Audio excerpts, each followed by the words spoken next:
activate them and all that. So, but it came to a worldwide notification just few past weeks ago because of the killings that happened on the Lekki Express toll gate.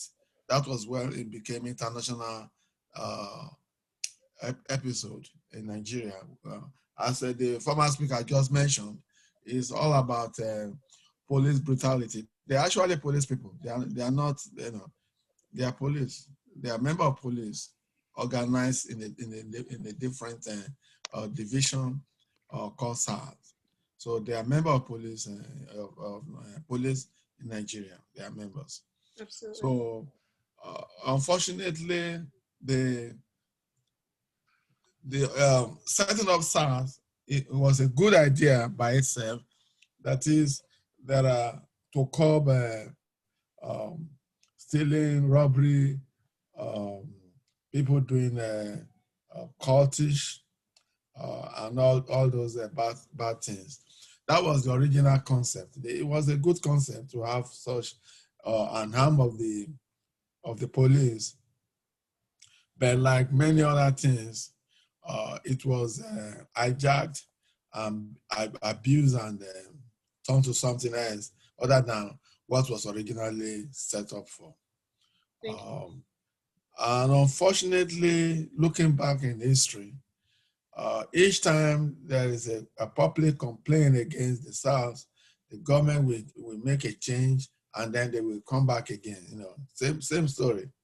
So even now that everybody thinks SARS has ended, no, it has not. They are also, so, but at least the recent events, especially the October 20th killings, to me, I'm still asking the question, and I've not got an answer, that you don't call armed forces like soldiers to come and police demonstrators, protesters. People are protesting. You don't call the army or soldiers to control them, because soldiers are not trained to settle or to make sure that the protesters are not doing something else. So that's not the duty of a soldier, because soldiers obey they obey last command. They don't ask questions. If somebody asks them to shoot, they will shoot. If their commander asks them to lie down, they lie down. Whatever they ask them to do, a soldier doesn't complain. A soldier doesn't resist any command. Every command he has to obey the last command. So that's the reason why you don't send soldiers to quench protest among civilians. You don't do that. So the question will be, will the government set up a commission of inquiry to find out who ordered the shooting of the protesters? Who gave the order? So that is something that has not been done. I've been asking that question. We've not got an answer to that. As part of my activities, I'm the president of a Forum for the Advancement of Nigeria. That organization was formed in the late 1980s. I got my PhD in 1989 from the University in Pennsylvania, and I joined the organization about that time, 1989. So the organization started like around 1986. So a very long time ago. So later I was also the president of Nigerian Association of Nigerians Abroad. So I've been involved in civil organizations by Nigerians in diaspora. And so we have been asking those questions, that the best thing is to set up a commission of inquiry to find out exactly what happened, who ordered the soldiers to shoot the civilian protesters. So that's the out there. So I really appreciate what you students are doing to engage yourself, get information, and to make the society better than we have it currently. So I don't know how many minutes I have. So if I need to talk more, you can let me know. So, there's a lot more questions that you can answer for us, Dr. Dada. And before we do move on to from this question, we are gonna open it up to Dr. Kazim. You'll be the last one to respond to this question, sir. So again, to repeat the question, do you think the movement is bigger than SARS and FSARS killing our youth? Sorry, can you repeat the question again? Yes, sir, no problem. Do you think the movement, NSARS, #NSARS movement, is bigger than SARS and FSARS killing our youths? Yeah, I will agree with that. You see, first and foremost, I want to appreciate you all the executive of NESB, PVM chapter, for inviting me to be one of the panelists of this very crucial matter. Yeah, you see, the Nigerian problem is a systemic one, and it's also foundational. Nigeria was built upon a very wrong foundation. And the problem we are experiencing in Nigeria is systemic. You see, our body, the human body, operates in a systemic way. If one part is having problem, the other part is going to suffer for it.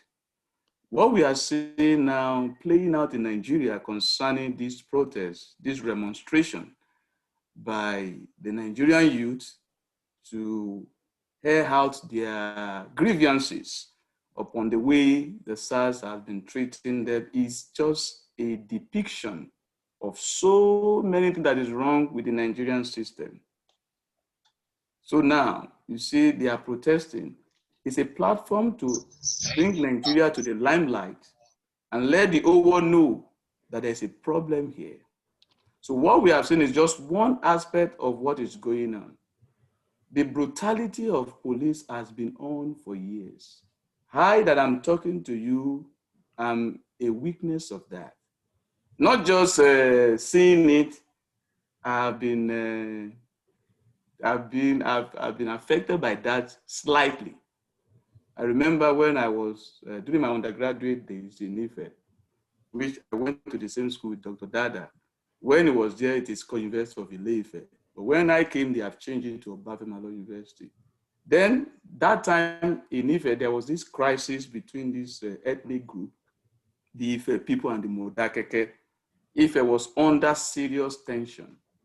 But because our school, Pvamu University, is at the outskirts of Ile-Ife, when you are coming from Ibadan and you are trying to enter Ile-Ife, our school is at the outskirts. So most of the time when things are going on within the town, we don't have much idea of it. But sometimes while we are in school, it's like a safe haven for so many of us. So there was a day I was coming, I think there was something going on in Ife at that time. So I was coming out of town and going back to school. I was walking towards the gate. I was just going on my own. And we have mopos, mobile police everywhere and things like that. As I was passing by the mopo, I just wanted to pass. The mopo all of a sudden used his bed to hit me on the head. And he was saying, "You don't fear. You just passed by me without even budging." I said, "What?" I mean, I was so surprised. So you can see that's a sign of brutality, as it has been said by Dr. Dada and the first speaker.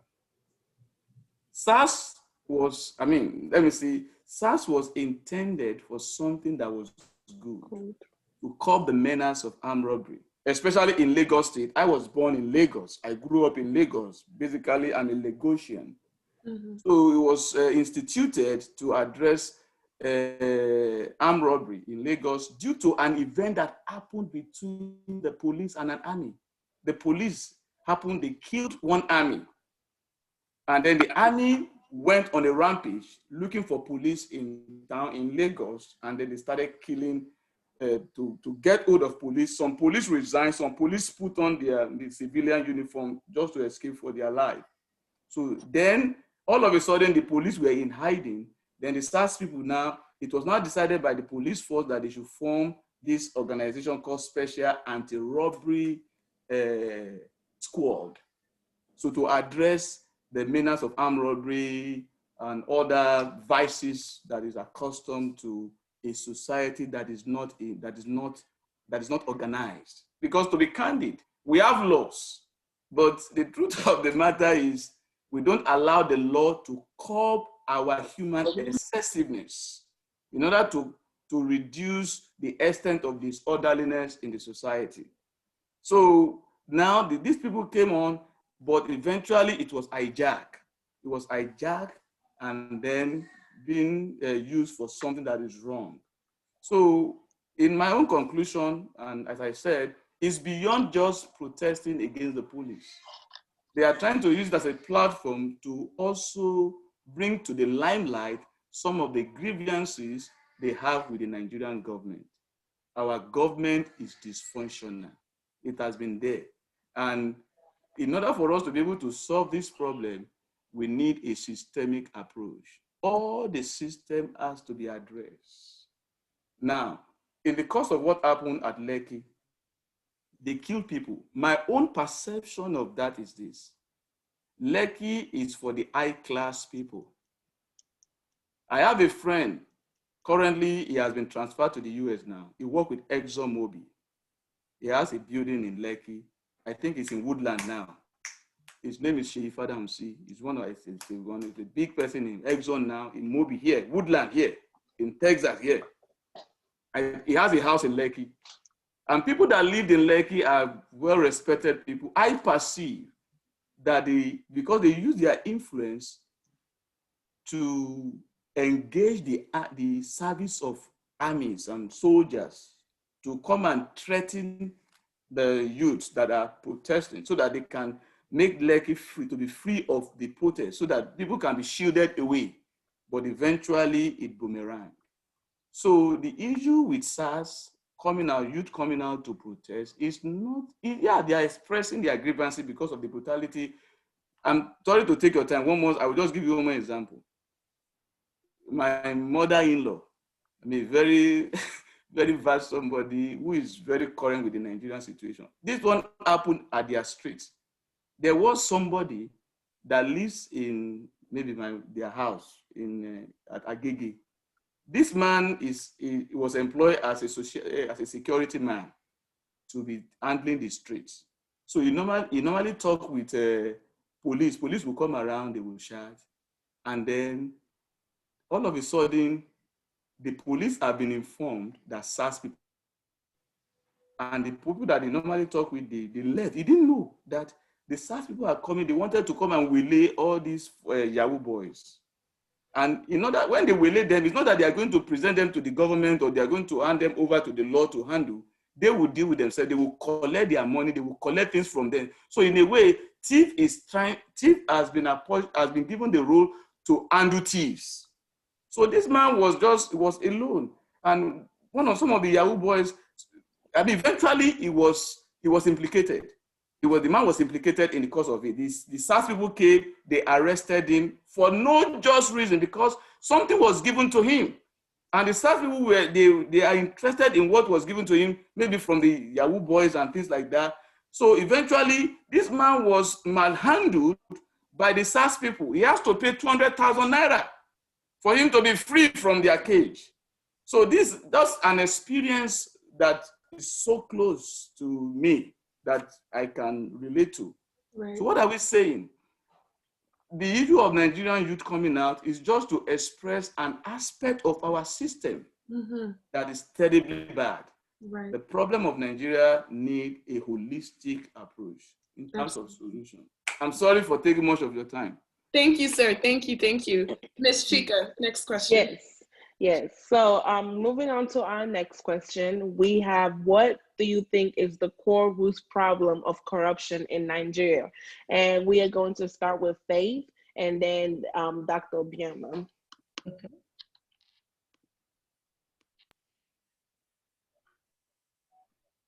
Yeah. Okay.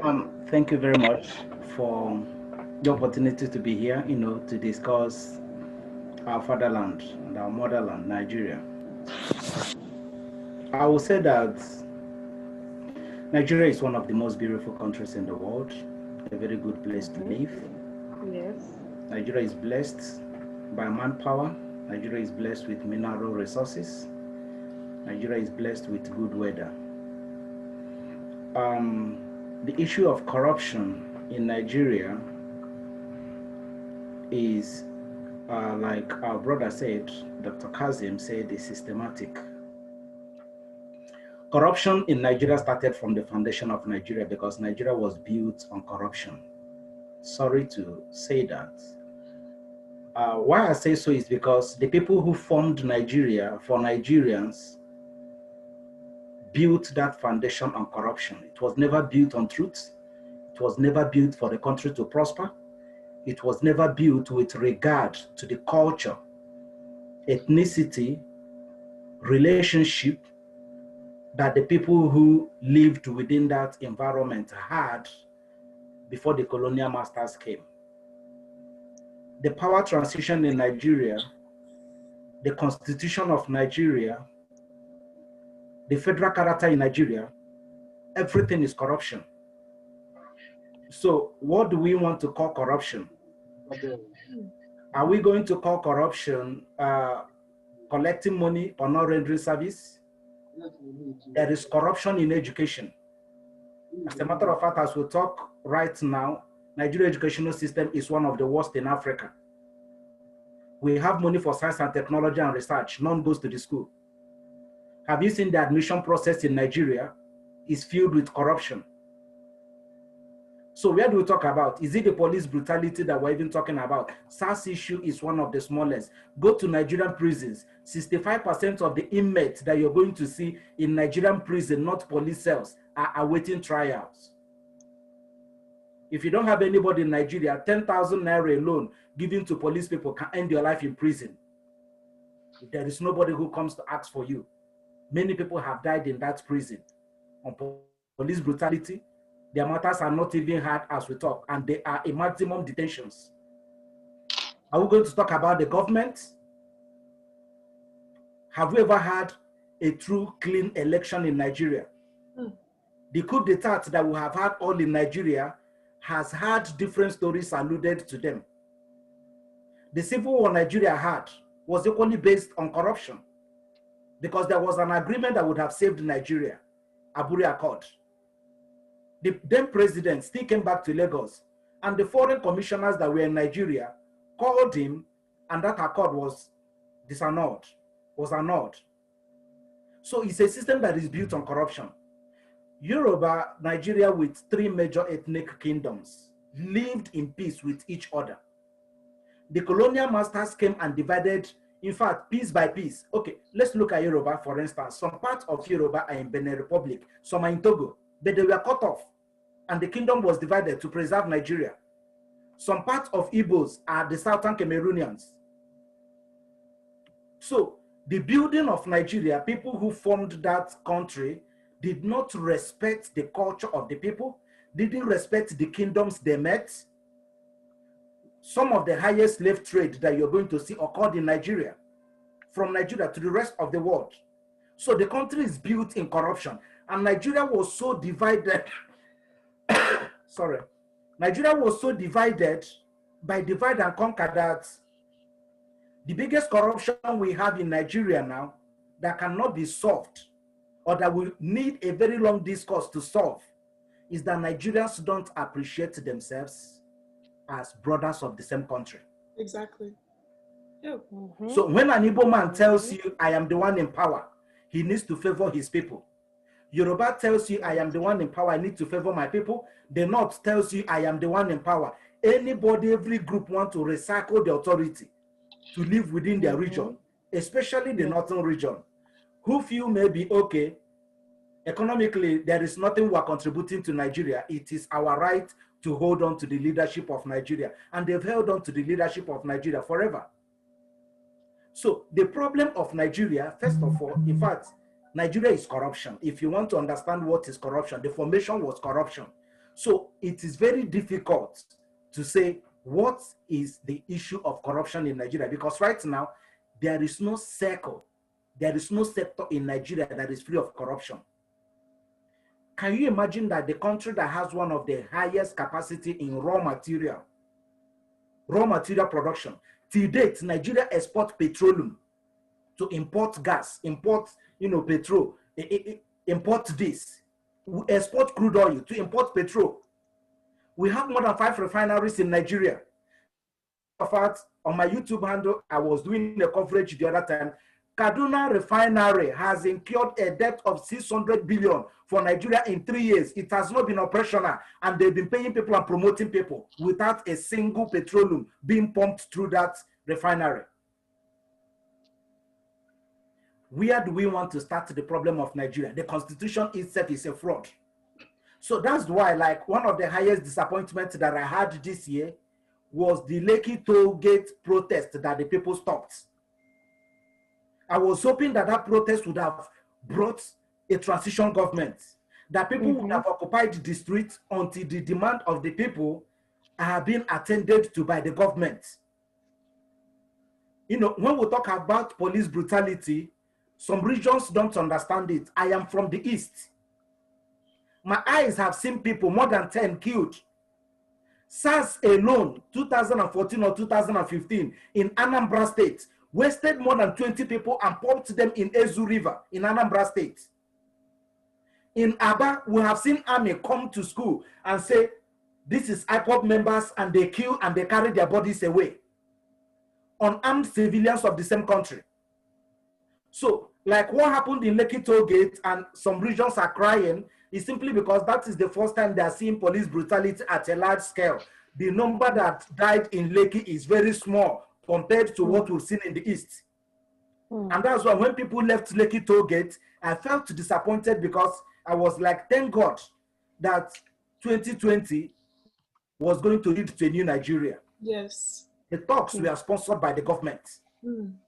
They discredited the protest, and then they sent military. So when we want to talk about corruption in Nigeria, it's both local and international. And it's very unfortunate that our politicians allow themselves to be used by the international bodies. Look at Lagos State Governor, who came after the Lekki protest and lied to the people that voted him that there was no death at Lekki. As a matter of fact, they were even denying that the military that came were not Nigerian military. Right. Yeah. The CNN called him. An ordinary reporter was asking this guy a question. When they showed him the satellite footage, he agreed that they were the one that invited the army. They later on said that the bullet they used was not active bullets. Why are you lying? You could tell the international body the truth, and you're lying to the people who voted you. The people who own your primary responsibility. Wow. So Nigeria, everywhere you can, anything you can talk about in Nigeria is fraud. I was expecting that the people who have the highest interest in Nigeria, Britain, would have actually stood to investigate the truth. As a matter of fact, before that Lekki toll gate, not up to 48 hours to what happened, the British High Commission in Nigeria visited Lagos State. What did British High Commission in Lagos go to do? From Abuja to Lagos. After that visit, the Lekki toll gate happened. What happened from Britain? So if people say they don't know what happened, the Lagos State government don't want to tell you the truth. Correct. The army have said that we were invited by local Lagos State government. They were invited from Bonny Camp. So the killing of the people, they knew what they did. And it started by the time that they started sponsoring talks. They wanted to disperse the people, because the demand of SACS was heading towards the reformation of the country. And the people didn't want to have a leader, because they know that the leaders would be arrested. And right now, more than 20 people who did live broadcasts as journalists of this NSAS, their accounts have been frozen by CBN. Today, more than 20, their accounts have been frozen. Some of them wanted to travel for holidays. They were stopped at the airport. Their travel documents are taken. So that's why you saw the SARS protest. Nobody wanted to come out and say, I'm the leader. And yet now they are haunting the people who even tried to bring the truth to the limelight. Did you know that radio stations and television stations who covered this protest were also fined by the Nigerian Broadcasting Corporation? That is very 6 true. million. that they covered this protest in a non-professional way. So when we want to talk about and say, what is the source of corruption in Nigeria? The source of corruption in Nigeria is Nigeria itself. The emergence of Nigeria was the emergence of corruption in Nigeria and in Africa. And to resolve it, the parties that are involved who make up Nigeria must come and say, brothers, we are done with the way our country was formed for us. We need prosperity. We want to live in peace. Let us solve the problem of Nigeria. Right. The population of Nigeria is enough to bring her to global powers. Yes. Nigeria can reason. Yes. Yes. When US was having problem with China, our president came to this place. Do you know, I thought he came to discuss business. Because the businesses US has in China can actually be channeled to Nigeria. What do you need? Only two things. Give them power and security. Nothing more. Give Nigeria power and security. Foreign companies will come to Nigeria. Nothing was done. What is the benefit of our population if we cannot command a good army and we cannot attract investment? Right. Yes. So our problem is so diverse that the only way we can start is to come back together and tell ourselves the truth that we are tired of foreign influence and division within Nigeria.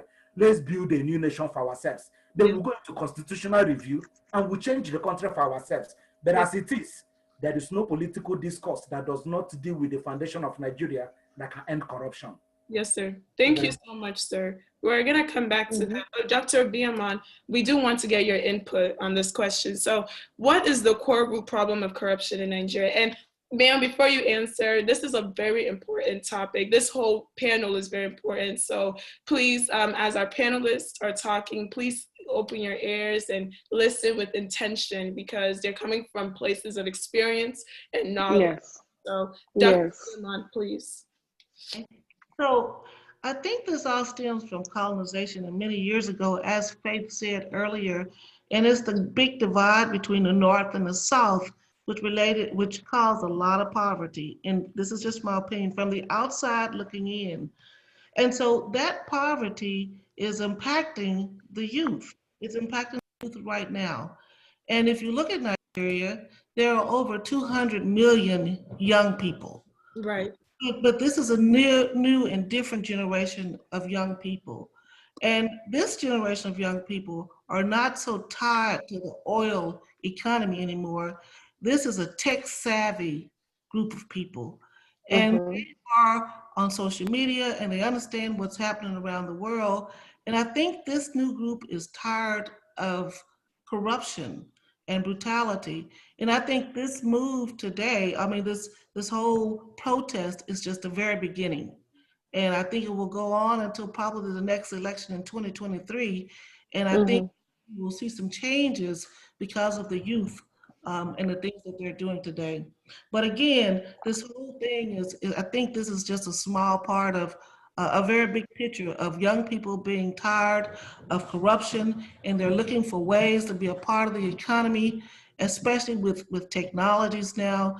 The young people are so innovative now that I think the direction of Nigeria is changing and it will change. Absolutely. Thank you so much, ma'am. You brought about a very important topic we're going to talk on shortly, which is change. We're going to get to that. So let's go to our very next question. And this question, a lot of our panelists has already talked on it, the Lekki Toll Gate massacre. It was not just a protest, it was a massacre. So why was it so hard?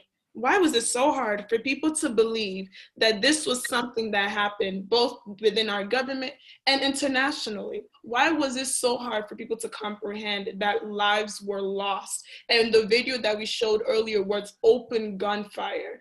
We're gonna start with Prevailer. So I think it was hard for people to comprehend that because I mean it's hard to comprehend like the military, your own military, opening fire on an armed civilians. Like anywhere in the world, people will tell you that that is not done. Like Right. the military is not supposed to open fire on armed citizens. So I think that's one of the things that also contribute to somebody not agreeing that lives were lost. But also another thing is the whole situation was handled very poorly. The government kept lying on national TV. They kept lying on social media. They refused to acknowledge what they did, because I strongly believe like the government, they know what they did. It's the military could not just go in there and go kill people. They don't have the power to do that unless they're actually commanded from higher ups. So the government know what they did. The people, our leaders, they were responsible. They know what they did. So I think that the way they handled the situation, the lying, the fabrications they made up, trying to discredit the protest itself. I think all of that, also contributed to why people were not believing. But a lot of youths who were on the streets, a lot of youths who were following closely on social media, a lot of people, a lot of youths especially, they really believed, because I mean they were there, they saw it, and a lot of it was covered on social media. And youths being the tech savvy generation, they're always on social media, they're always seeing things as it pops up. So they saw it, they know. But other people who may not have been there, or internationals who may not have seen what went on, they may not believe, because for something like that, you would expect like the government to give a credible account. And if something happens in the US, the first thing I'll probably be trying to watch, like maybe a press conference from the White House, giving information on what happened. So if an outsider wants to know what happened in Nigeria, they'll probably want to hear something from the government, and with the government lying and everything, it would just not help you matter. So that's what I think happened there. Awesome, thank you. Tomiwa. Can you just repeat the question again? Yes, ma'am. So with everything that happened, and you being obviously familiar with the Lekki Tollgate massacre, why was it so hard for people, both domestic and abroad, so us being abroad, to believe that that massacre happened? Why was there so much controversial backlash on social media, as well as even from our presidents, President Buhari? Why was it so hard to believe that lives were lost October 20th? Honestly, I feel like being somebody that's Nigerian American, and I didn't grow up in Nigeria, but I will often visit Nigeria, and I'm very in tune with my culture. It wasn't really hard for me to believe something like that happened, because like every panelist has mentioned, Nigeria, like what Mr. Faith also mentioned, Nigeria was built on corruption. So being somebody that's not raised in Nigeria, I still know how it is. Like my parents have told me so much stories about things that happen, especially like something that happened to Mr. Kazim when my dad was in school as well. It wasn't really surprising to me because of the stories I've heard. And when the president, he had his, I think he had a press conference or something, like he spoke, I was just, it was just laughter. It was just so, I wasn't surprised. I was just shaking my head like, wow, if a whole president can come and do a press conference and he won't even acknowledge what happened, the people that died, if a whole governor can acknowledge what happened and lie to the whole citizens, but then go on CNN and say something, it's not surprising to me at all. It's just really, really sad. And it's very, very upsetting because, as we all know, Nigerian youths are tech savvy now.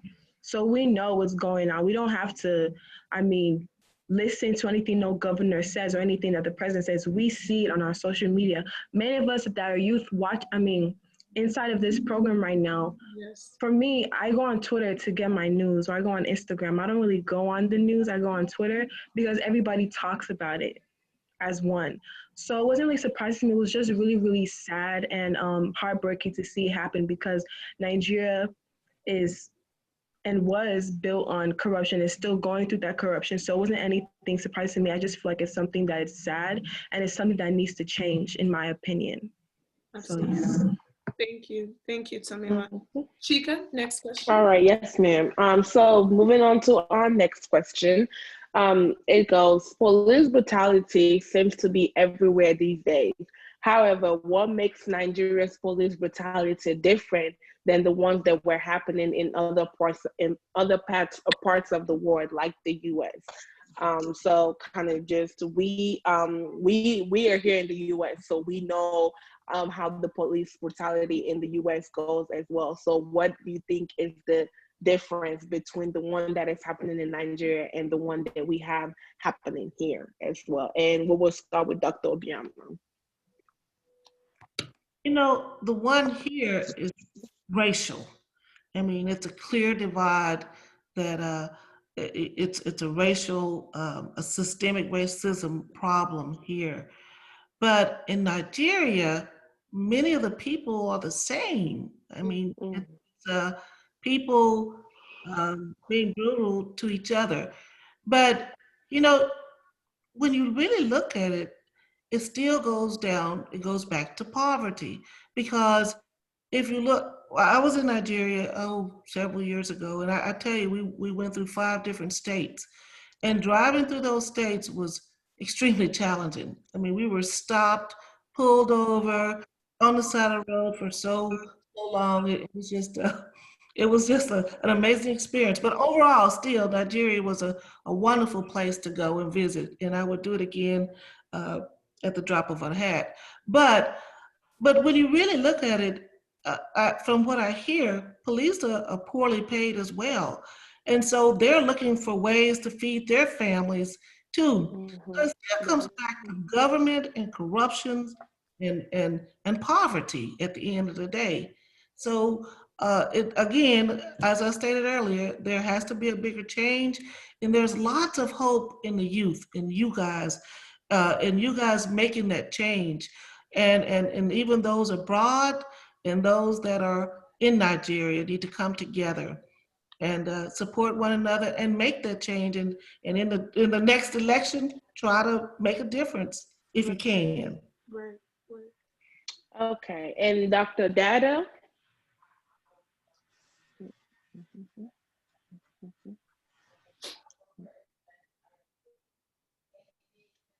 Dr. Dada, you're on mute. You're We can't hear muted, you. sir. Yes. I'm sorry. I thought I've Mhm. unmuted myself. I'm No. sorry. All right. I completely agree with Dino Bioman about the differences between the police brutality that we witness here in US and the police brutality in Nigeria. In a way to say that racism is at the very bottom of the reasons why what we see, and it's still, and the most surprising thing is that it's still going on in spite of George Floyd and all that. It's still going on in US.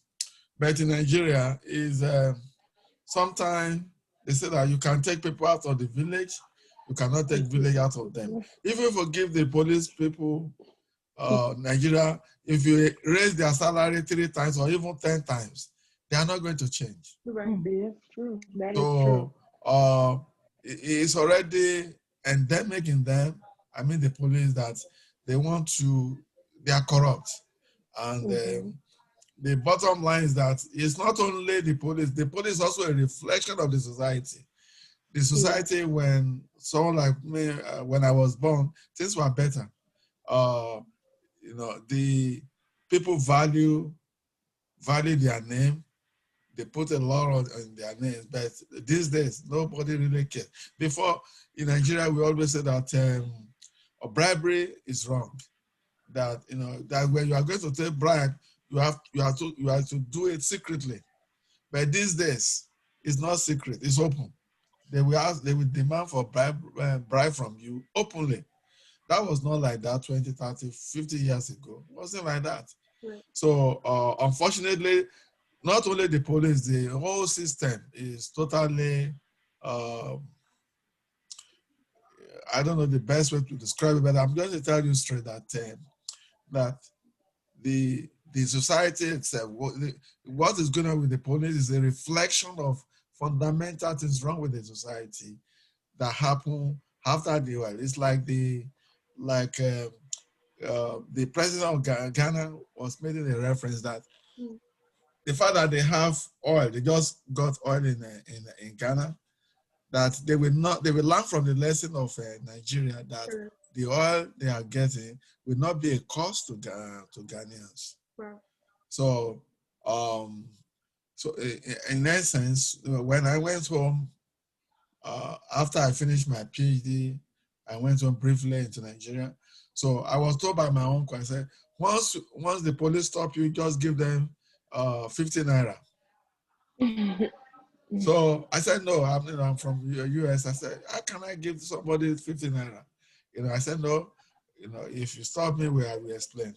But to cut the long story short, I was stopped.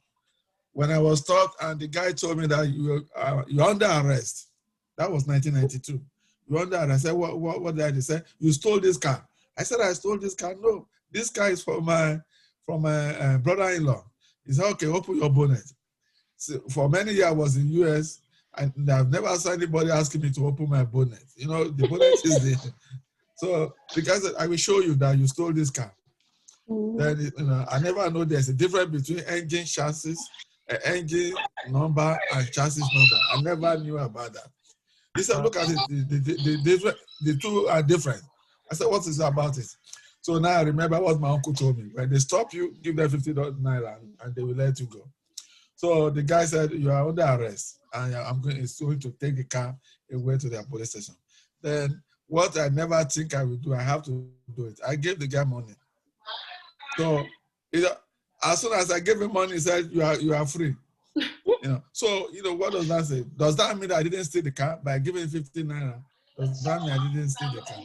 But even though you don't want to participate in that corruption, but when somebody is doing that kind of thing. So in essence, what I'm trying to say is that Nigerian government and Nigerian people, not the police alone, because people don't, if you don't have money, people don't respect you. In the past, in the 50 years ago, 40 years ago, if you have your integrity, people respect you. These days, if you don't have money, you are nobody. You can have all the PhD in the world, you are nobody. So it's not only the police that is corrupt, it's the society itself that has turned around. So it's unfortunate. So again, I agree with Dean Obioma. The difference is racism in US and corruption in Nigeria. That's the basic thing that separates the police brutality between the two countries. Thank you. Thank you, sir. Thank you. And Faith, can you add something to what they have said, please? Yeah, the difference, like he said, corruption. Nigerian police system is built on corruption, and I will explain. But before then, I will ask you this question. What do you think, do you see any difference between the police and the Nigerian political system? I mean those in politics. The people in politics don't go there to serve you. Why do you expect that the policeman who is poorly paid will equally come there to serve you? Right. Everybody, even your senators and House of Representatives, are even stealing their constituency project payments. The constituency hospital project, schools, they get it, they steal it. The local government chairman is stealing and no project is done. It's not that the federal don't even release this money. The state governors are stealing. See, when the politics made so poor, people lose reason and begin to look for survival. Now, Nigerian police, the corruption that is in Nigerian police is more. In this way, does it make sense that someone from the east is sent to be a policeman in the north, and then someone from the west is sent to the east to go and do policing? Now, another problem we have in Nigerian police is the fact that federal character is used in police recruitment. 80%, not to exaggerate, of the people who go into police, majority of them cannot read, especially people from the northern side. Majority of them cannot read the color of your car. Police has stopped me before in Lagos and asked me, after they've checked all my papers because I refused to give them money, they were even asking me, what is the color of your car? 5 p.m. in the evening, when there is sunlight, what is the color of my car? Now, if a policeman can read and is a little bit literate, he can reason with you. Some of them cannot speak good English. They can't even speak the pidgin very well. So there are specific instructions they have taken when they come to an area. But look at now that a Yoruba man, someone from from Lagos, is a police officer in Lagos. If he cannot speak good English, he can use Yoruba to communicate with his brothers. He knows the place where crime hardouts are. You can reason with him, and he can have a feeling of human nature because he shares the same blood with you. But imagine when you have someone from the north in Lagos as a police officer, and he asks you for money, and you begin to speak your English. See, there are some police officers that when you speak English, they just don't understand you. They feel they're insulted by your English. The way that you're communicating alone is insult. And that's why we still say state policing will solve Nigeria police problem. If we don't go into state police, Nigeria's security issue will never be solved. One, the police has to be paid well, and then we need to go into state policing. And the truth is this, it's not difficult to do state policing now. The federal government is the one paying the police, right? Yes. Employ everybody from their state. That same quota that you're using to pay them from federal, pay them in their states. Let the state governors control them. Right. Can you imagine that if there is a problem in Lagos, the state governor cannot give orders to the police commissioner in Lagos? The police commissioner in Lagos will take order from IG from Abuja. It's not like that here. The state police here are answerable. In fact, county police is responsible, and they're from that county. So until we change it, solution cannot come. Nigeria needs to go into reform. The police has to be reformed. Their payment has to be reformed. The qualification to come into police has to be reformed. The geographical location of where you should work in police has to be reformed. Everything, the prison. In Nigeria, bailout is never free. If police arrest you, you are guilty or not, my brother, you are an office, you're a job, you must pay. Investigations in Nigeria is being sponsored by the person who came to complain. Someone defrauded my brother, and I got his details, even traced his number to the bank, came to the police and reported. I had to pay police transportation to go to the bank. I had to pay police for everything that I needed them to do. At a time, the 59,000 that my brother lost, I've already spent 20,000, and police has not even been able to make arrest. I let it go. So even the state and the federal need to start sponsoring cases. Here now, if you have an issue and you call the police here, all you just need to do is to follow up with phone call. They do the investigation and everything. Nigeria, you will buy fuel. Have you asked yourself why the armed robbers and police don't respond? You will buy fuel for the police, pay for their car to go and make arrest on someone who assaulted you. So how can it work? How can the police work? So a lot of things needs to change. The system needs to be overhauled, and then the police recruitment, their payment, everything needs to change. As a matter of fact, we don't have security outfits in Nigeria. So long as it is within the police sector, that thing is a joke. After the Lekki massacre, who was instigating, who was reverting to SARS? This alone, that Lekki massacre alone, and the world outcry that it had, the IG was supposed to step down. He's been there for years. He's part of the problem, so he cannot solve the problem. He was supposed to step down. A new person is supposed to come to champion a reform. Yes, sir. Thank you. Thank you so much. Thank you, sir. Thank you. Because we do have a lot of questions, we do ask that each panelist keep their responses to about 1 minute. As we want, we'll open the floor up. So in case you want to delve deeper into more questions, we will give you the room to do that. And one thing I do want to add is it is very ironic that what Dr. Dada brought up was if you had no money, you were looked at as a joke. But now it seems like even if you do have a little bit of money, you're still not respected. So keep that in mind. So it's what they're saying about corruption is completely true. Nothing will necessarily change unless the mindset of the Nigerian people changes. So that brings us to our next question. And this one is going to be one that I think will, is something we would like to know since we all have family back home. How has the End SARS movement affected your education, your family back home, and your freedom to go back home regularly? So we are gonna start with Prevailer. So personally, well, I'm the only one here. My entire family is back in Nigeria. So, and I have two brothers. So I'm usually very worried, especially when my older brother has an encounter with the police. So whenever he tells me, oh, I had an encounter with the police today. They seized my car or something. My heart is always in my it's always in my mouth because I'm like, hey, I don't know what will happen. Like, so it affects me. Affecting my education. I remember like when the whole thing was intense in that during October, in October, I was really down for a while. I wasn't really able to do much.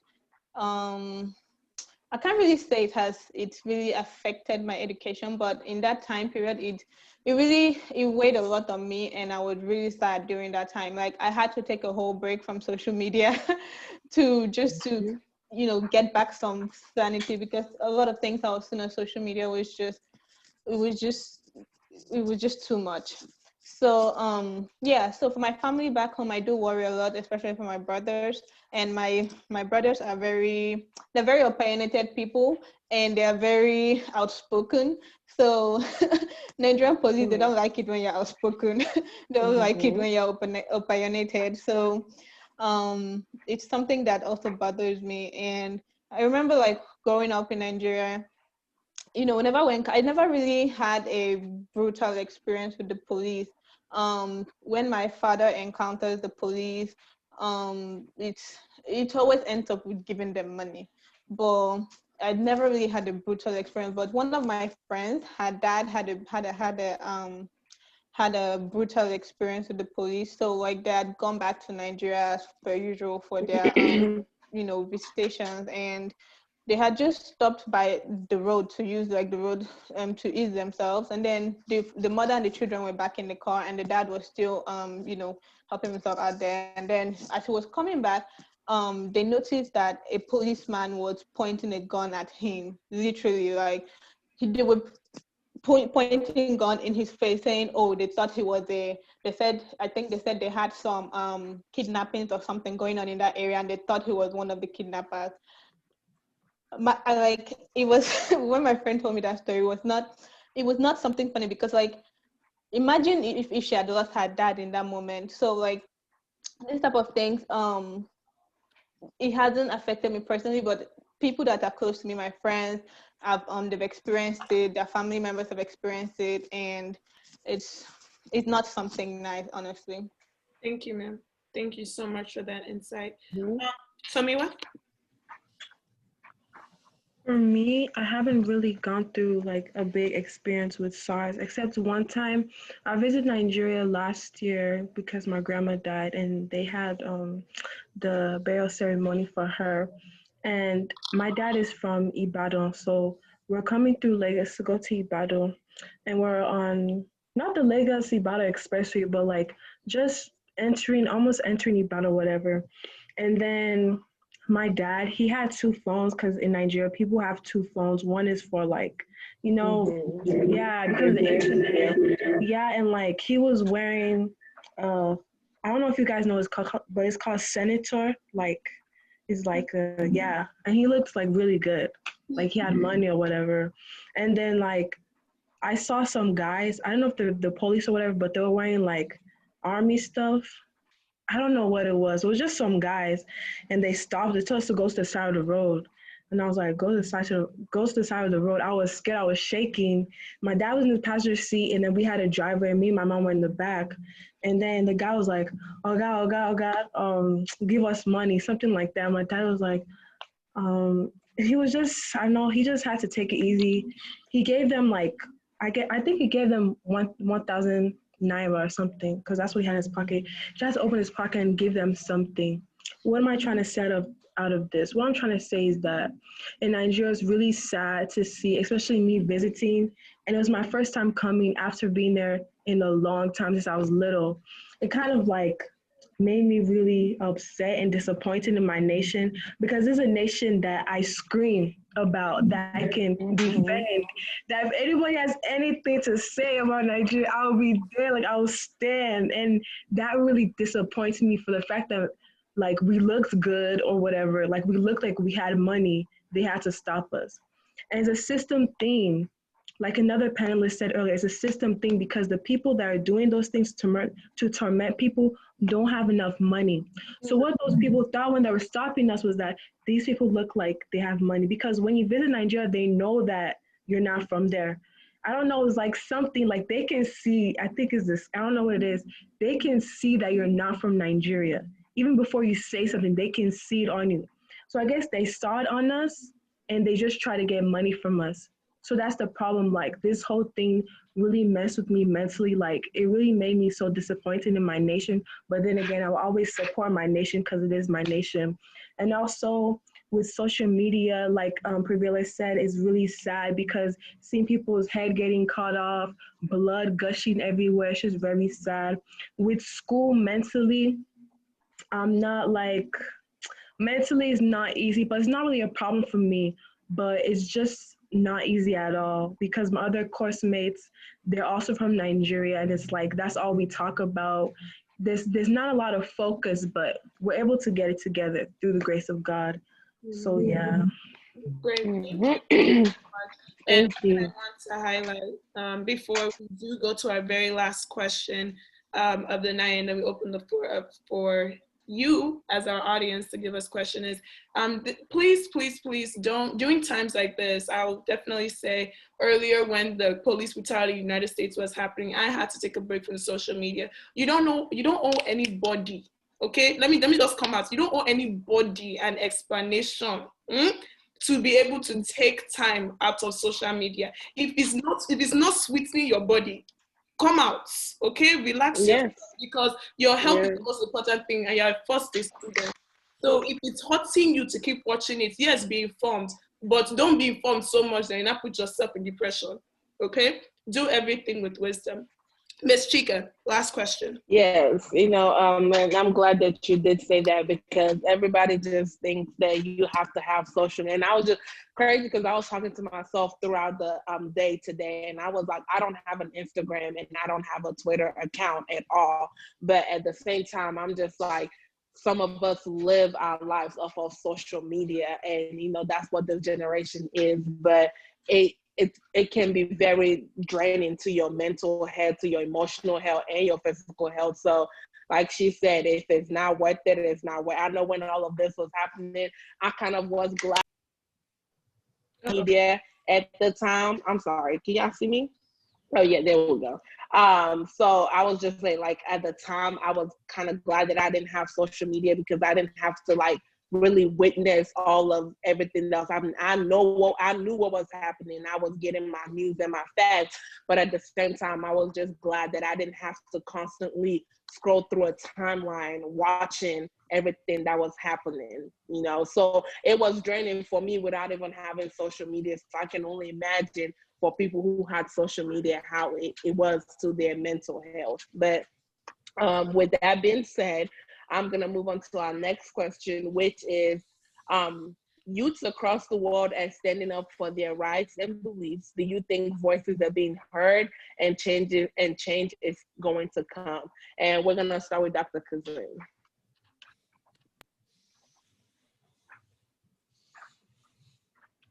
So I've been listening with rapt attention to all that has been said.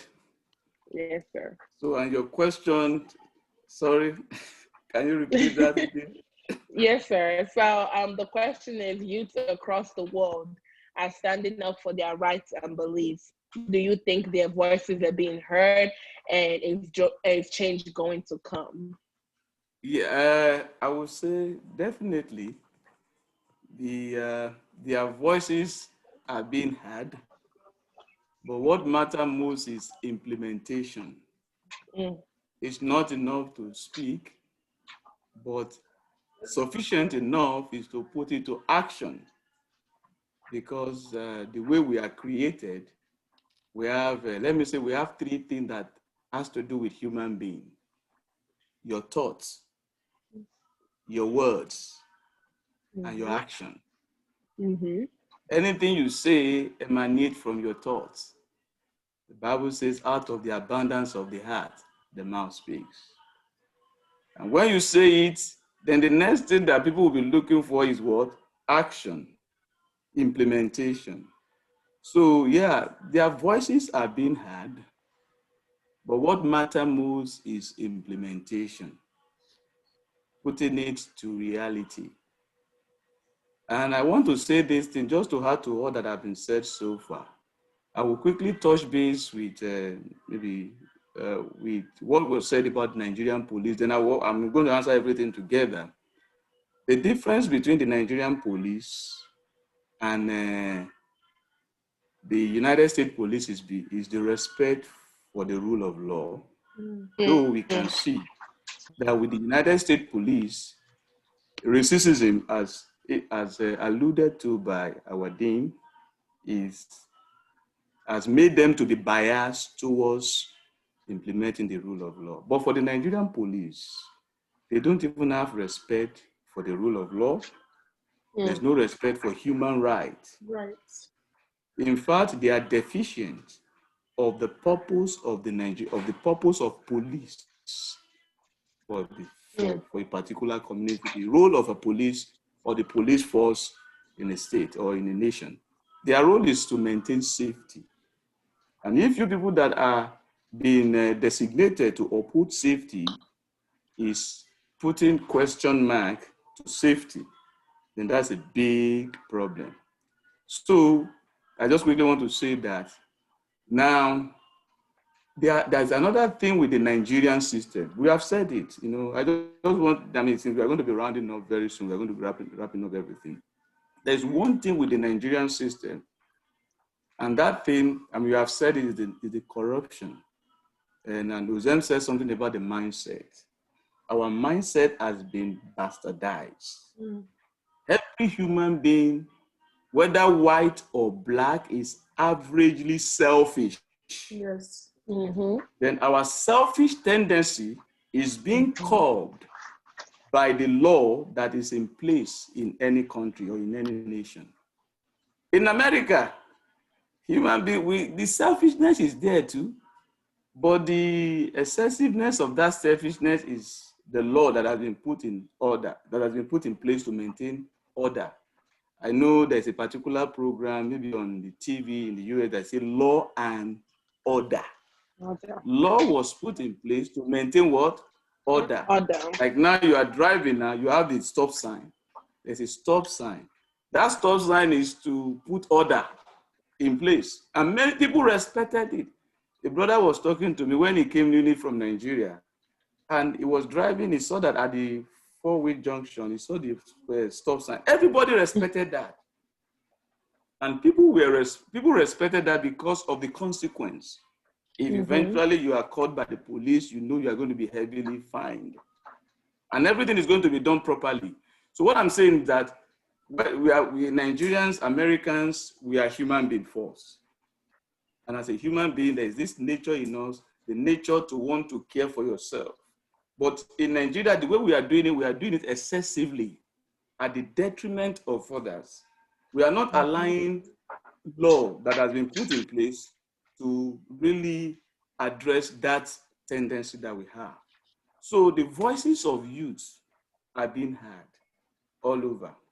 That is what but I would say for now, in this particular year, it's only the Nigerian youth. I don't know whether there's any other place in the world where youths are, maybe the United States, yes. It's only the United States and Nigeria that has case with the police excessiveness. I mean, for the US, it's because of race. For Nigeria is because of what? Brutality. Exactly. So I would say yes, your voice, the voices of the youth are being heard. But action, that is where the matter is, implementation. What is going to be the result? Now they have done all this thing now. I remember there was a man that was trying to contest for presidency in Nigeria by the name of Sowore.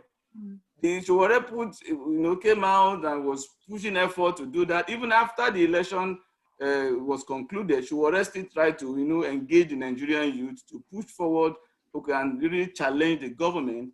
But eventually, where are they now? It has died down.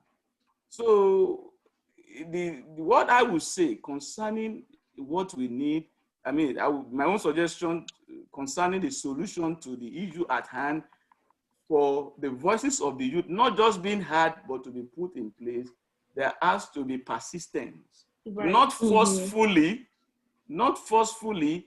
but you keep expressing it. Keep expressing it, keep saying it, keep talking about it, keep putting it there, and let people know that we are not satisfied and we are not dying down. We are not going to allow this thing to lie fallow. We keep pushing it there. We keep pushing the agenda, keep telling them, keep hearing it. Because now this ends us now. By the time the year runs, this year runs to an end, and then we move on to next year, it will just naturally die down, and then life goes on. And when another thing happens, then people will come up again and start presenting their issues. So I would say that there's need for persistence for this thing to really have effect, and the society, the things be put into order.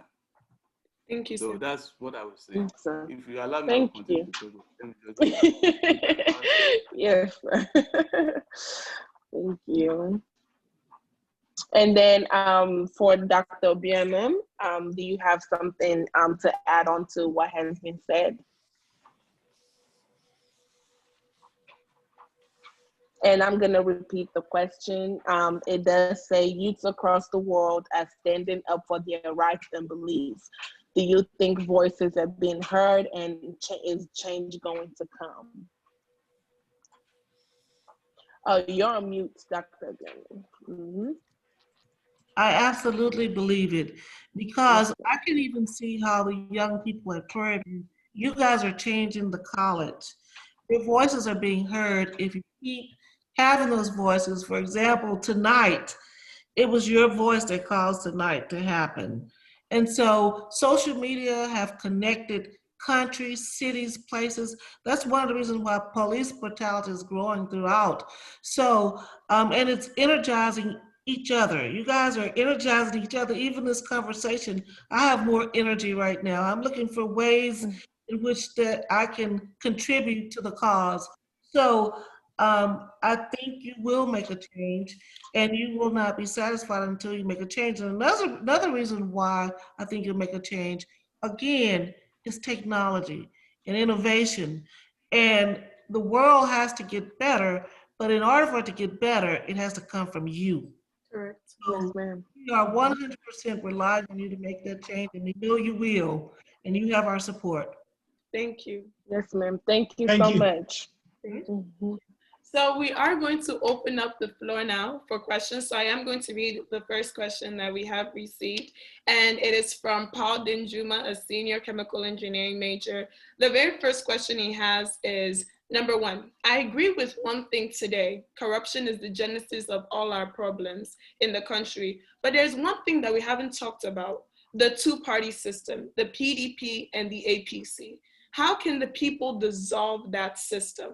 What can the younger generation do to purge out the older influence in Nigerian politics? So we are going to open the floor and have Dr. Dada, please, sir, and everyone that's going to answer 1 minute. 1 minute max is your response time. Yes, sir. And I'm sorry. Okay. No, before we continue, I was going to ask everybody to sign in again if they haven't signed in. But yes, sir. Yes, and one thing we are going to have is if there's no more questions in the chat, we are going to give you, the audience, the opportunity to voice out your question if that's something you wish to do. You can voice it out, turn on your camera, and ask our panelists. So Dr. Dada, to repeat the question again, how can the people dissolve the system of the PDP and APC, and what can the younger generation do to purge out the older influence in Nigerian politics? That's $1 million question. Yeah. But you can't just dissolve any political party. U.S. has two political parties, Democrats and the Republican. And Nigeria started with when one of the speakers said, no election has been honest in Nigeria. That's not correct. Nigeria had a very good election in 1992, the June 12th. I was one of the protesters in New York when that election was annulled, because that was the almost the first election in Nigeria that was free and fair. So I think the other thing is for the youth to also know is that their demand that you are a certain age. Age is not in Nigeria, in the Yoruba culture. We say both young and old, they have different part to play. Right. Biden is 77 years old and is doing well. So the notion that the youth think that they have the answer, no, they don't. Is both the both generations has to contribute, but no one generation has the solution to the problem of a society. The society, the youth has to recognize that if you are 50 years old or you are 40 years old, you are going to know the system. Some of the young people are very corrupt, very, very corrupt. Right. So the system is just that the whole system has to change. And both the young and the old has to work together. Has to come together. When Babangida introduced the two-party system in Nigeria, a little to the left and a little to the right, two political systems produced something and it was dissolved. So it's a very complicated issue that if one started on right here, it takes for long. I've been involved in politics. I'm the chairman of APC in Houston. So I think the system has to evolve, but to just say you are going to dissolve two political parties, that's one. The system will continue rolling, coming over again. But that's a different time. I will take too much time to explain that. But just to let you know, the proposition to dissolve two political parties is a wrong notion. It will not work. Okay. Thank you. Thank you, sir. Okay. Another question that we do have is also from Paul. Paul was very, very attentive during this panel today. And the question is, what parallel institutions can we develop as a people to take over functions and services of government and commerce as a response and step for a peaceful revolution? So Dr. Kazim, please, could you kindly help us answer that question? And I can repeat it, sir, if you would like. Sorry, Ozem, your voice was breaking along the line because I don't want to say yes. You repeat yourself again. I was listening to your voice. Can you say it again? I can say it again, no problem, sir. So what parallel institutions can we develop as a people to take over functions and services of government and commerce as a response and step for a peaceful revolution?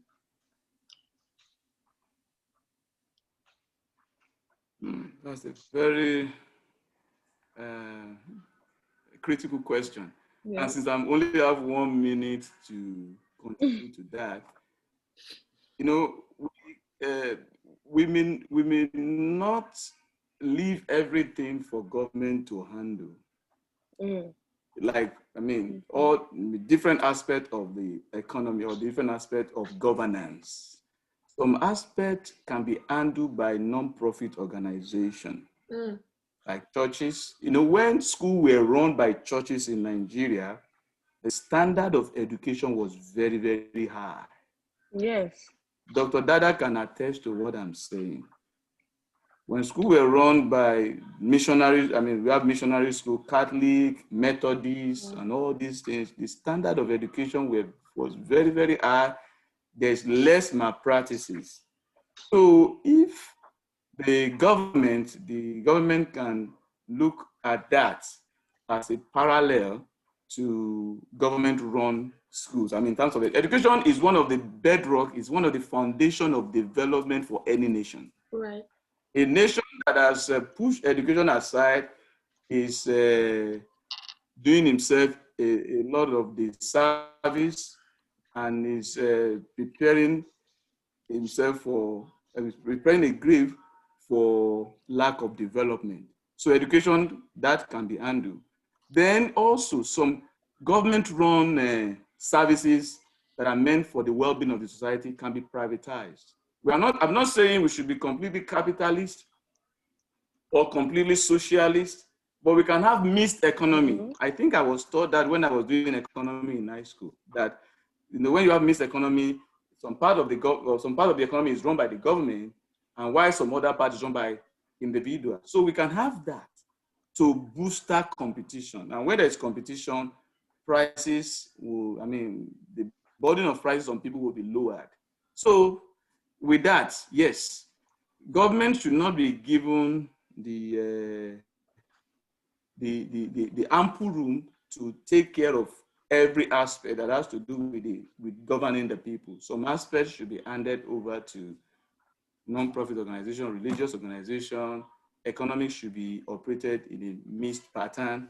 And then I think the system will be a healthy one. Yes, sir. Yes, sir. And just to add to that, we do have one more question also from Mr. Danjuma.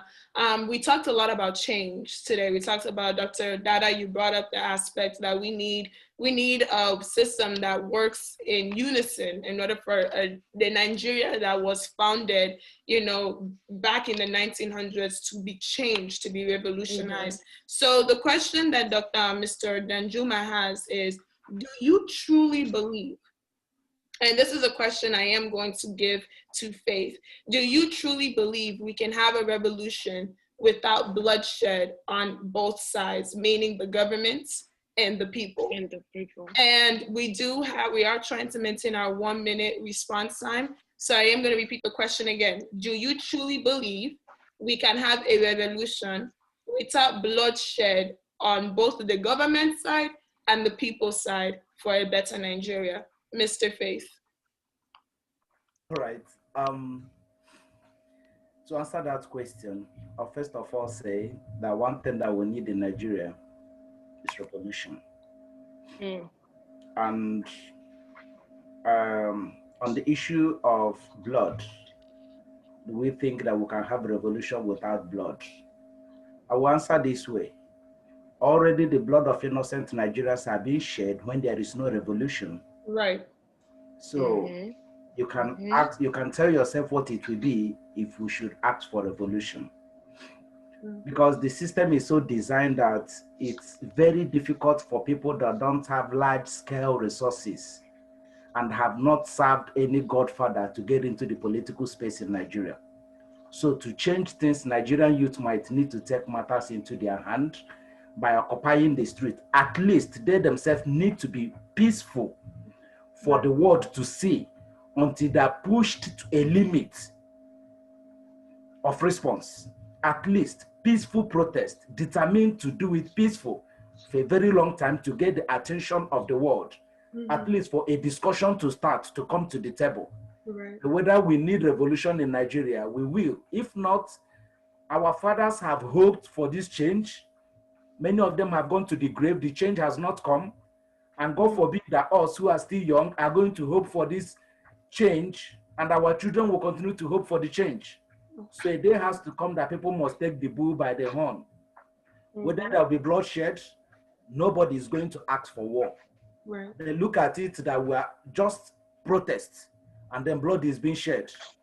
You can understand how Nigerian government will respond to it when you call it a full-scale revolution. Yes, Thank sir. you. Thank you, sir. Thank you. Thank you. So At this time, we have about 17 minutes. We are going to open the floor up for anyone who'd like to unmute themselves and ask a question. Please, when you unmute yourself, state your name and your major, and please ask your question.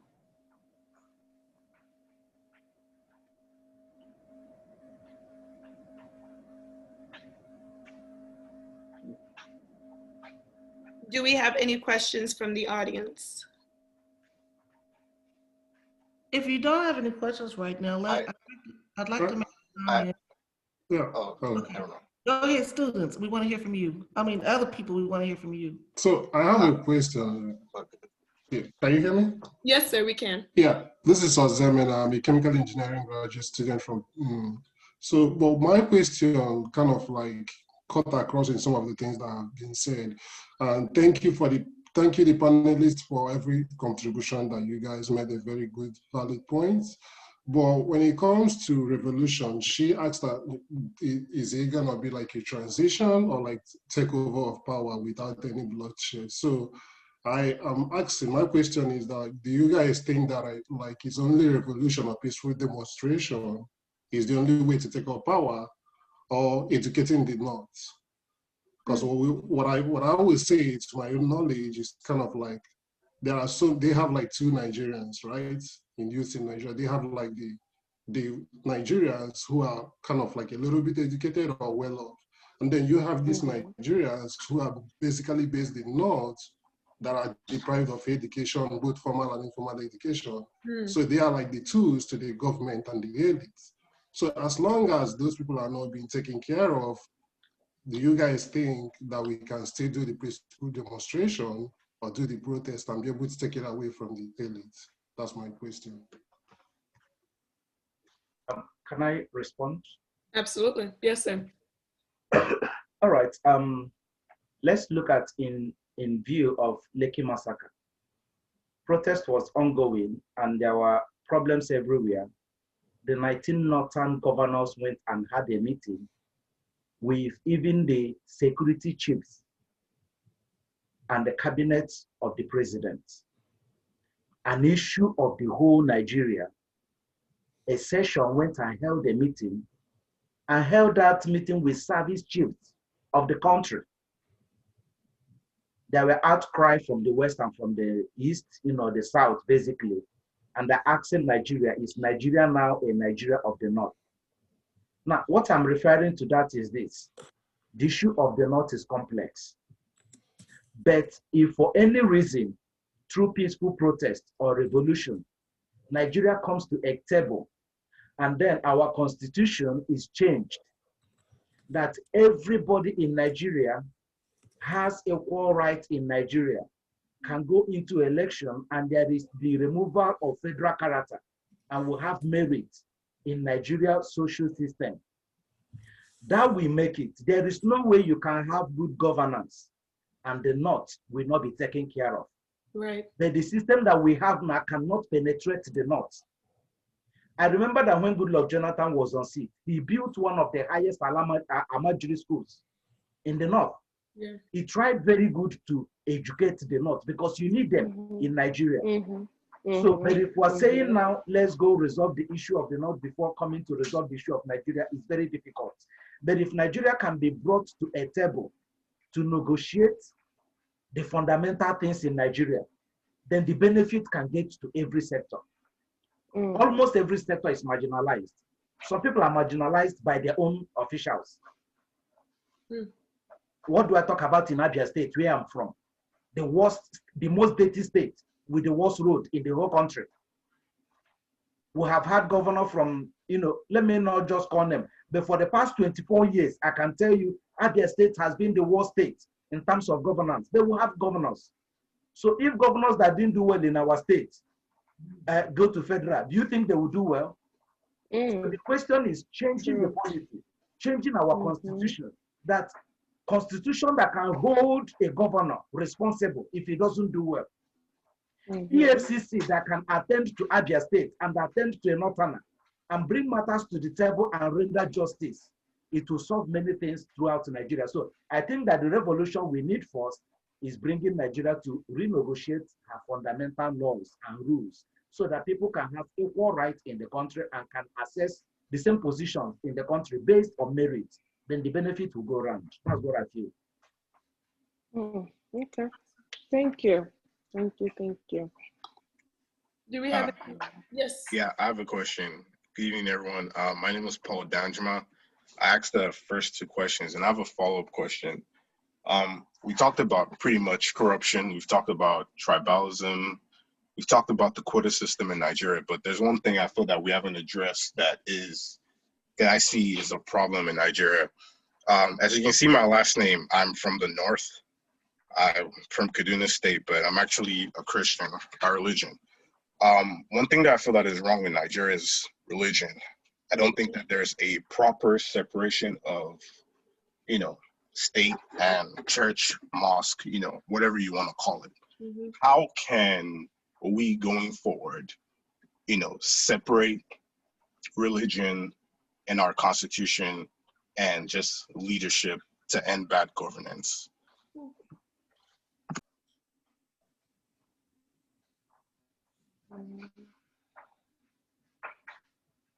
Anyone can. Okay, let me answer that question.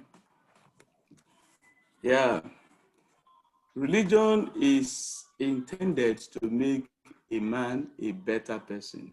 Mm-hmm. I mean, religion is intended to make people relate with one another amiably. I assume that should be the purpose of religion. Now, yes, it is advisable. I would say it is expedient for a nation to allow people to serve, to practice their religion freely, leave them to practice their religion freely.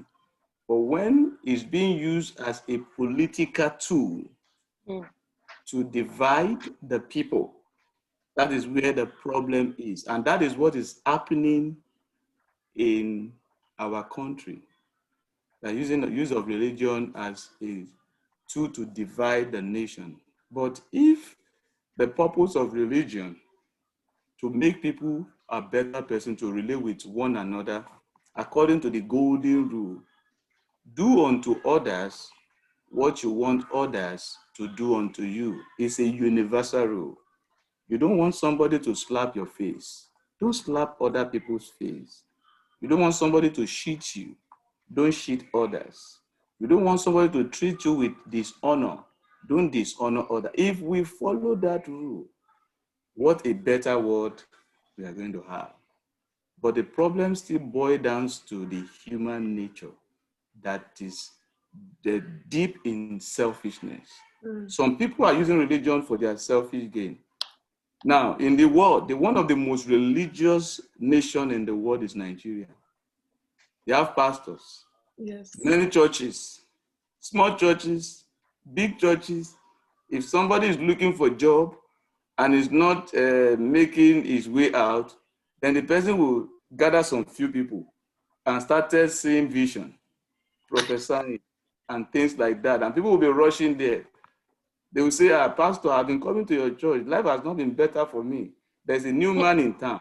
Let me go to that. So the understanding of religion, I'm using the word religion now.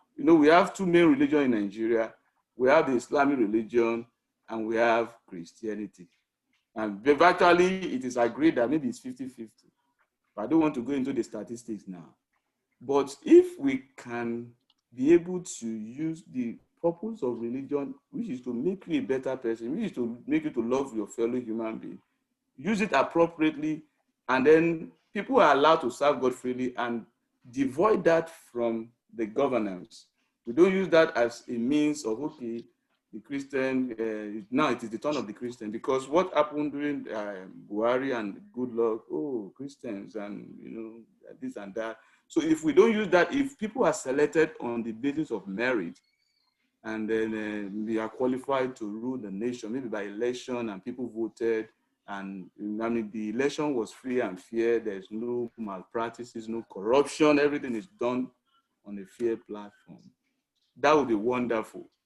Is it possible to have such a nation? Then we have a lot of work to do. So what I'm saying in essence is that I think I've established a premise that if we can allow religion to do what it intends to do as to human beings, I mean, God is a good God. He's a wonderful God. He's a wonderful person. I mean, He wants us to love one another. But if we are breaking that particular part of religion and then we are now using it contrarily, then there's going to be a problem. So I don't know whether what I've said, I've been able to. I will add a little bit to that. Yeah. Yeah. In regard to your last statement, if such religion has not been used contrarily, and the reality is that it is in contrary in Nigeria. He's from Kaduna, our brother who asked the question. And let's look at the issue of Southern Kaduna and Northern Kaduna that have been there over the years. I've been following the issue of Kaduna State, and it pains me to the marrows because that the governor, El-Rufai, is a learned man. El-Rufai studied overseas, he's learned. But yet the issue of religion has eaten so deep in him that El-Rufai is, for me, the hem sponsoring the massacre in Southern Kaduna. Now, if a learned person who is even aspiring to become the president of Nigeria tomorrow can deal so ruthlessly with the members of his own state, now, are we even supposed to have emirates in Southern Kaduna that is Christian dominated? For the sake of peace, are you not even supposed to remove emirates and treat the people to have equal rights in the same states? It's the same problem we have in Nigeria. Why Buhari is not even appointing ordinary northerners into his cabinet and he's employing core Fulani men into his cabinet? So if we have a country that is operating on the rule of law, it's going to be understandable. Now, go to the north. There are two laws in the north. We'll have the Nigerian law, and then we'll have the supremacy of the Sharia law in the north. How can you have a country and one citizen in the same country is subject to two laws, the Sharia law and the Nigerian constitution? So the issue of religion, Gaddafi before his demise at a time advised Nigeria to divide on religious lines, that they can never know peace. You know, some people took it, some people ignored it. Is this something that happened between India and Pakistan? For the sake of history, Turkey was a Christian nation, but today it is 99% Muslim nation. So the problem we have, if we are talking about the kind of Muslim or Islam that is practiced in the West, it's understandable. I live in the West, in Nigeria. Their Islam is not radical. They're living with Christians very well. Everybody is subject to the same law. But when you have a religion that see other people as infidels and see taking their lives as something that glorifies God, then there needs to be a check if these same people are to be together. If Nigeria should be together on religious lines, then we need to do away any other law and deal with every Nigerian based on one law, the secular law that governs Nigeria. And then there can be peace. So that if someone's life is taken from the north based on any ground, then the person can be prosecuted. Then we deal with ourselves from the secular perspective. Because my even concern now is if we say, okay, let's divide Nigeria and say, Nigeria, okay, be on religious lines. You can never extract all the Christians in the north. Yeah. What is their fate? How are they going to survive? If they're even being persecuted so severely, how many people were killed under this administration the first time? A pastor's wife was shot in Abuja. People were beheaded on religious issues in the north, and no one was brought. Even when they knew them walking along the streets, nobody was arrested and prosecuted. So if Nigeria say we want to be together and put our religious differences together, then one law need to guide all of us. For Nigeria to have two laws, then it's a two nation.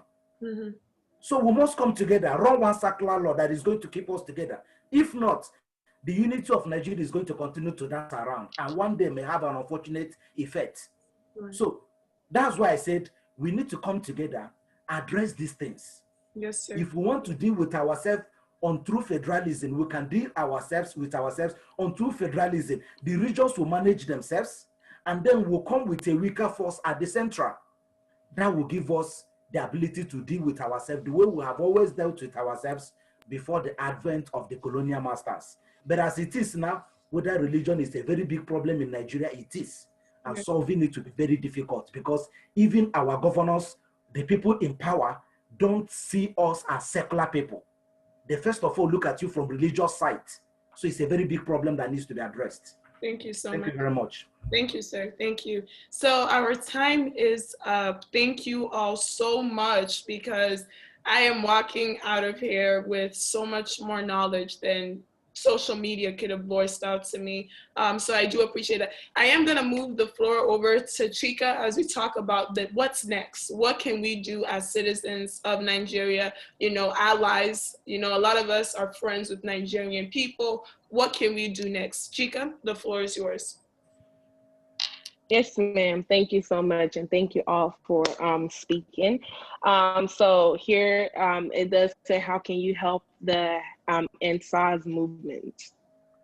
So first of all, we'll say educate yourself. Just making that you're reading up on SARS, educating yourself about police brutality in Nigeria, and also really just talking to your friends who are very well versed into what is going on in this country, because I know that you see the draining, the mental draining that it does cause for them as well. So just make sure that you're educating yourself. Amplify Nigerian voices. You can also help by using the hashtags that you've seen on Twitter, the hashtag NSAS, hashtag NSAS brutality, all those hashtags. Just make sure that you're posting them. It does look like it has died down, but it is still going on. So just make sure that if you see it, repost it, bring it to light, and all that. Also, you can donate. It says donate to like the fundraising campaigns that you see around. I'm sure if you're on social media, you do see them popping up. So if you can donate, make sure that you donate, or even if you can't donate, make sure that you post it around so that people who can donate are able to donate. And then it says right to the High Commission. So I know that one of my friends, she was calling the UN. She said somebody's gonna hear our voice. So, you know, write a letter, call somebody, just somebody that you think that is in a higher position that, you know, is not with all of the corruption. Because I do understand that majority of, you know, our politicians or the people higher up are as corrupt as they can come, but I promise you there is always that 1% or that one person that is not as corrupt. So, you know, somebody that you can find that is in a higher place, write to them, call them, let them hear your voice. And also, number 5, just educate others. Like, if you know, make sure that you're educating people. Like, I'm in SGA, I've been writing them my little paragraphs as well. So just make sure that, you know, you're spreading it all around. And this flag of like this ending one right here, the flags was what really got me. I seen it and it really meant so much to me. I had it saved on my phone and everything. And because it says this is the flag that we carry, unity, peace, and progress. That's what we carry. But what our Nigeria has turned into right now is just corruption, blood, and greed. And it's growing every day, each and every day it is growing. So just put Nigeria in your prayers. We'll keep praying for our country, because our country is a beautiful country. It has so much to offer, so much to give. And we just, you know, keep putting in God's hands, because I know that He is hearing our cries and He is gonna make something change. So yes. Thank you so much, ma'am. So at this time, we would like to have a picture with everyone. This is something that was not originally part of our calendar. This was a special event that we knew we had to have. So please, you know, ladies, if you want to throw on your hair, put on a shirt, we are going to take a quick picture, please, please, please. While you are getting ready, I do want to thank our panelists one more time. You guys have made this this event much more than I or Nesby could have ever thought of. The rawness, the vulnerability, the experience that you brought to the table today was way more than I could have ever thought. Thank you. Thank you for allowing us to tap into that, because there's a lot of us who did not know how it could relate to the older generation or the older crowd. At the same time, I want to thank our guests, our audience. Thank you for coming out. Many of you are allies, many of you are from the country. Please go ahead and keep praying for the country, keep making and showing awareness, because Nigeria is going to change. It will change, but it will not change overnight. One thing that was not addressed today is, if you have friends that are, children of parents that are very influential in Nigeria, please make this known to them, because one thing I've seen on social media is a lot of our older folks, so our parents, aren't really going outside and protesting, and they can make changes. Please let your parents know, let your friends' parents know, because they're the ones that the government apparently respects. So let's funnel our voices through them if possible. So we are gonna take this time to take a picture. All righty, let's see, let me pull up the view. All righty, pictures. And I am so proud, because we were able to maintain about 20 people for 2 hours. Yes. That is huge. That is huge. Thank you. Okay. Thank you, Sam. Thank you, Solomon. Oh, Miss Aneto, I see you, sister. Hello, everyone. Come on, let me see your beautiful pictures. Latara, Abishay, Iwanosa. We can give y'all 30 seconds. And if you haven't signed in, the sign-in sheet is in the chat box. So please make sure you click on it, sign in. And, it's just for us to keep our own attendance, because this does go to our regionals, our nationals, and all of that. So, yes. All righty. So without further ado, please put your hand up, because we are part of Region 5. So put your hand up, and we're going to take a quick snapshot. Okay. So I'm the photographer today, y'all. So give me a moment. Okay, 1, 2. Okay, ready? Okay. Thank you all so much. I have caught it. This session was recorded. So if you all would like to have this session, you just let us know through the message or email us, and we will get it all to you. Please stay safe. Have a great night. And thank you all for coming out. Thank you. Thank you all. Bye. Bye-bye. Bye.